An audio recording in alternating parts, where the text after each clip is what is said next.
Welcome to my review and unboxing of the Nespresso Vertuo Pop Plus. What's unique about the Pop Plus is that it is the smallest Nespresso Vertuo machine, so if you're limited on space, this is definitely the Nespresso machine to go with. Now without further ado, let's go ahead and start the unboxing. First things first, we open up the box and we are greeted with the manuals. So Nespresso makes it really easy and simple to use their machine, and honestly you can find tons of tutorials on how to use it, but the manuals are there for use. Next, and probably my favorite part about this unboxing, is going to be the gift package of Nespresso Vertuo pods. Inside of here you have 12 capsules that you can use with the Nespresso Vertuo Pop Plus. And we will get into the contents of this box in a little bit. After that we have the drip station, which looks like this, and this is going to be an adjustable drip station so you can move it up and down depending on your cup size. And lastly we have the Nespresso Pop Plus itself. Now the first thing you're obviously going to notice about the Nespresso Pop Plus is going to be the size. It is way smaller than its predecessor, the Nespresso Next, which means yes, you are going to have a smaller water reservoir compared to the Nespresso Next, but you're going to save a whole lot more counter space with the Nespresso Pop Plus. Now let's go ahead and jump in and brew an espresso pod with the Nespresso Pop Plus. Here we have the Nespresso Pop Plus. Now you can get this in a wide variety of different colors. I happen to have the red top version of the Nespresso Vertuo Pop Plus, and you'll notice some similarities to the Nespresso Next, but overall this is a completely different machine and it has its own features. The most notable is going to be the space-saving design. It is the smallest of the Nespresso Vertuo machines, which means it has a smaller water reservoir, but it saves a ton of counter space. We only have two options here for the drip station, so you can have it at that height, or you can have it at the longer height, which is going to fit most coffee mugs. Now it does feature the side compartment for holding your used Nespresso pods, which I really do appreciate because you're not going to have anything sitting on this side of the Nespresso machine, so that's going to save you even more space. So you go ahead and twist this and then it will pop open the top of the Nespresso machine, and it looks a whole lot like the Nespresso Next, but it's a lot smaller. You would go ahead and take your Nespresso pod, put it in the chamber, and then after it's done using it, these little arms here will grab it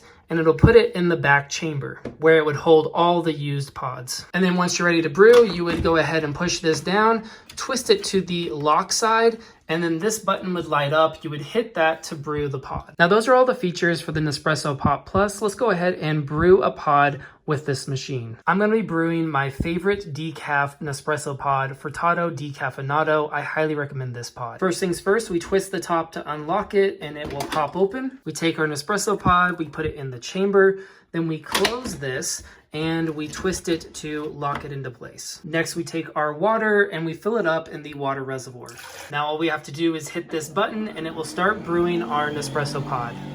Now that it's done brewing, we have a nice golden crema at the top of our Nespresso, and doesn't that look beautiful? Now it's time for a taste test. Honestly, this machine does a great job of making coffee. It tastes delicious. Let's go ahead and quickly take a look at what Nespresso pods they gave us in our starter pack. We simply just pull on this, open it up, and there we can see all the different Nespresso pods they give us for this specific machine. I love waking up in the morning and brewing myself an 8-ounce cup of coffee with an espresso machine because I get rich, delicious coffee in about 30 seconds to a minute. We also have a couple of Gran Lungo, and those are going to brew about 5 ounces of stronger coffee. Then we have some double espressos right here, and we have 4 single shot of espresso. One thing that I appreciate is that they do give you a decaf pod. I love the decaf pods from Nespresso because sometimes the caffeine can be a little bit much, and on a cold afternoon I just want a cup of coffee without the jitters, so I choose to use those decaf pods. If you're someone who wants to save space and you don't have a lot of counter space to begin with, then I definitely recommend picking up the smaller Nespresso Pop Plus. This machine will brew all of the most popular pod sizes, but you're going to be saving a ton of space. And even though it doesn't have the biggest water reservoir, it's still going to make great Nespresso coffee. You may have to fill up the reservoir a little bit more often, but for 1 to 2 people who are looking to save space on their counter, the Nespresso Pop Plus is the one to go with.